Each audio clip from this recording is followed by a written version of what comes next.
E aí pessoal, tudo bem? Eu sou Nayara, esse é o canal do blog Dignidade Não Cabe Aqui. E hoje eu vim falar de um livro super especial, que é A Casa do Céu, da Amanda Lindaunt e da Sarah Corbett. Na verdade, a autora mesmo é a Amanda Lindaunt. A Sarah Corbett é uma espécie de agente literária que ajudou muito a Amanda a escrever esse livro. Amanda é autora e personagem dessa história. Sim, esse é um livro de não ficção. Esse livro conta a história da Amanda a partir dos 19 anos, né, quando ela começa a empreender uma aventura e tudo a que essa aventura levou. Normalmente não é o tipo de livro que me interessa, eu não gosto muito de livro de não ficção, eu não sou uma autora de biografias e coisas do tipo, mas talvez por trazer a temática das viagens e talvez por ter lido um trecho e ter achado interessante, eu acabei solicitando para a editora Novo Conceito. E foi uma experiência muito bacana essa leitura. Esse é um livro relativamente grande, ele tem quase 500 páginas, isso mesmo, 445 páginas, mas é uma leitura muito gostosa, muito rápida, muito fácil. Eu acho que em 2 dias e meio, eu dei cabo da leitura, porque realmente eu não conseguia parar. Quando eu tinha que parar por algum motivo, eu queria voltar logo para a história, saber o que estava acontecendo, porque tanto o ritmo de narrativa é muito bom, muito ágil, tem capítulos curtos de 10 páginas mais ou menos, isso estimula muito a leitura, quanto a própria narrativa, a própria escrita da autora, ou das autoras nesse caso, é muito gostosa, foi interessante. Não soou em nenhum momento piegas, sentimental em excesso, muito dramática, não. Parecia realmente que parecia uma história de ficção, só que eu sabia que não era uma história de ficção, e acho que isso que machuca tanto quando você começa a ler esses acontecimentos. Foi um livro que me emocionou em muitos momentos, eu respirei fundo em algumas passagens, né?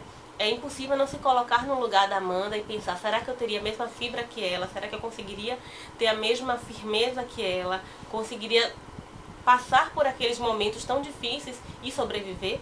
Então, que momentos foram esses? Aqui a história conta, Amanda, por volta dos 19 anos, tem um grande sonho, que é viajar e conhecer o mundo. Assim, ela não tem um lugar específico que ela queira conhecer, ela quer conhecer o mundo, ela quer abrir asas e voar pelo mundo todo. E para conseguir isso, ela começou a trabalhar em boates, em barzinhos, em casas noturnas, nos quais ela começou a ganhar boas gorjetas. E aí ela fez um esquema mais ou menos o seguinte, que trabalhava 5, 6 meses nesses locais, juntava um bom dinheiro, economizava o que podia e passava um bom tempo viajando, tipo mais 3 ou 4 meses viajando.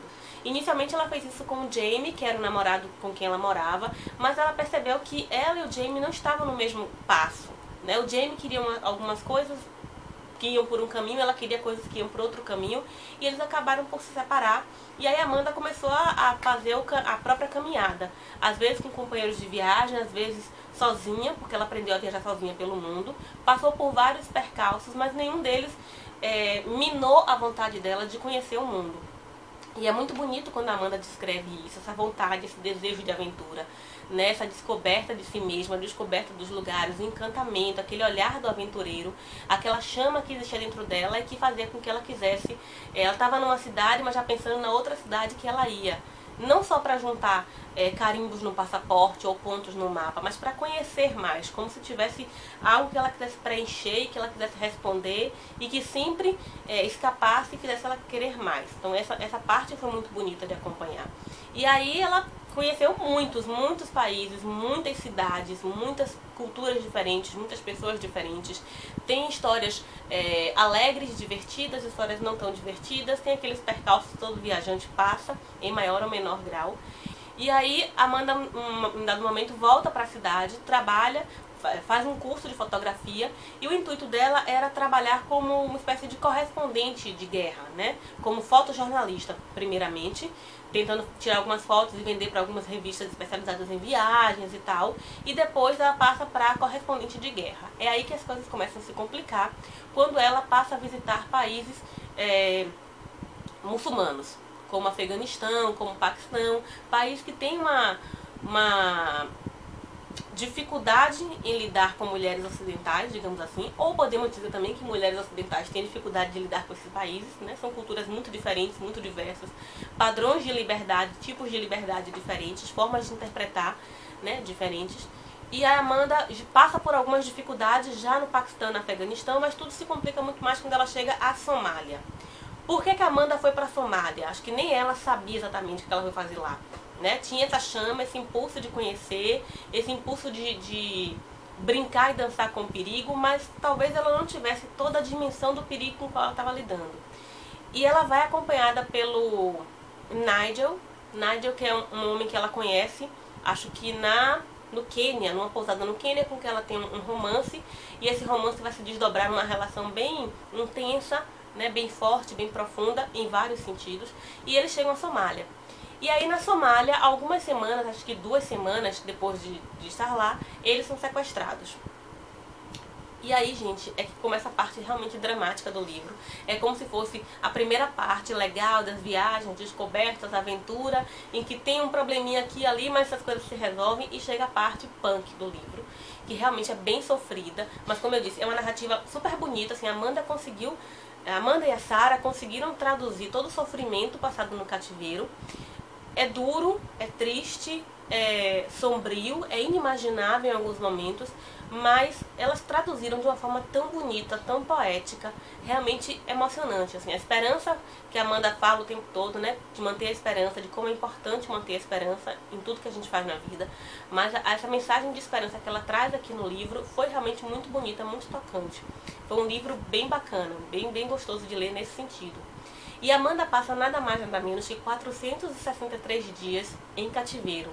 Ela passa 15 meses em cativeiro na Somália, mudando de casa para casa, passando por situações, eu não posso nem dizer desumanas, porque tá abaixo já do desumano, passando por situações extremas, situações realmente inimagináveis. E isso não é spoiler, né? É claro que a Amanda conseguiu sair dessa situação, até porque ela conseguiu escrever o livro, mas o que acontece nesse meio tempo, as relações que ela estabelece, o modo como ela lida com os seus captores, o modo que ela nos faz observar quem são esses captores e por que fazem o que fazem, né? E tira aquela coisa assim, normalmente quando a gente fala de algum sequestro em países fundamentalistas, a gente fala, não, porque esses meninos, esses rapazes, esses homens, porque normalmente são homens, sequestram pessoas, torturam pessoas, viram homem-bombas, etc. Porque eles confiam na jihad, né, na guerra santa. A gente sabe pouca coisa, a gente fica na superfície, julgando a partir dessa visão da superfície. Mas eu acho que um grande mérito desse livro, guardadas, claro, as devidas proporções, é justamente nos fazer mergulhar um pouco nessa realidade, né? Pensar um pouco em quem são essas pessoas e mais, né? Que sociedade, que mundo é esse que permitiu a eclosão dessas pessoas, permitiu entre aspas, né? Que mundo é esse que alimenta a existência de homens-bomba, de sequestros, de cativeiro, de fundamentalismo, de egoísmo ocidental também muitas vezes, né? Então eu acho que traz várias reflexões importantes aqui, inclusive me trouxe pelo menos a vontade de conhecer um pouco mais dessa história muçulmana, dessa história do Islã, dessa história dos fundamentalistas, dessa guerra que dura tanto tempo e que não tem vencedores de nenhum lado, né? Essa guerra que é santa, mas é sangrenta, não só para eles, não só para nós, como para eles também. E foi um livro realmente muito bom, que eu indico para quem gosta de leitura de não ficção. É um livro excelente. Para quem não gosta de leitura de não ficção, como é o meu caso, mesmo assim eu indico que você se arrisque e que dê uma olhadinha, porque é um livro muito bem escrito, traz mensagens muito importantes, mas não é nem de longe um livro de autoajuda, não é esse o objetivo. Não é um livro... Eu lembrava muito daquele livro... Ai, gente, aquele da moça que sofre um acidente e que perde a memória para sempre. Que é o completo oposto. Enquanto em Para Sempre ia me irritando aquela forma melosa de descrição e aquela autopiedade toda da personagem, aqui você não encontra isso. Você não encontra autopiedade, melação, pieguices e coisas do tipo, né? É uma pessoa que passou por uma situação muito difícil e que sobreviveu para contar, e que conta pra gente com muito cuidado, muita doçura, apesar de toda a tristeza envolvida. Aqui na diagramação do livro está muito bonita. A Novo Conceito sempre dá show nisso, né? Sempre é impecável.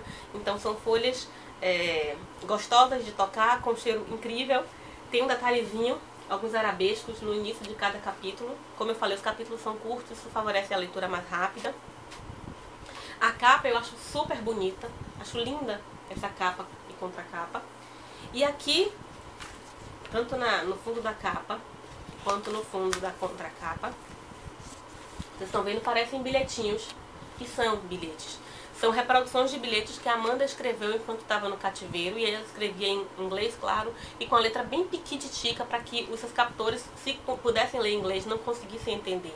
Era um bilhete que ela escrevia para a mãe, para o pai, para pessoas importantes na vida dela, e que como ela não sabia se ia ficar viva ou não, se ia sair daquela ou não, ela escrevia esses bilhetes contando o que ela estava pensando, o que ela estava passando, o que ela gostaria de dizer para eles e que não disse, né, em tempo hábil.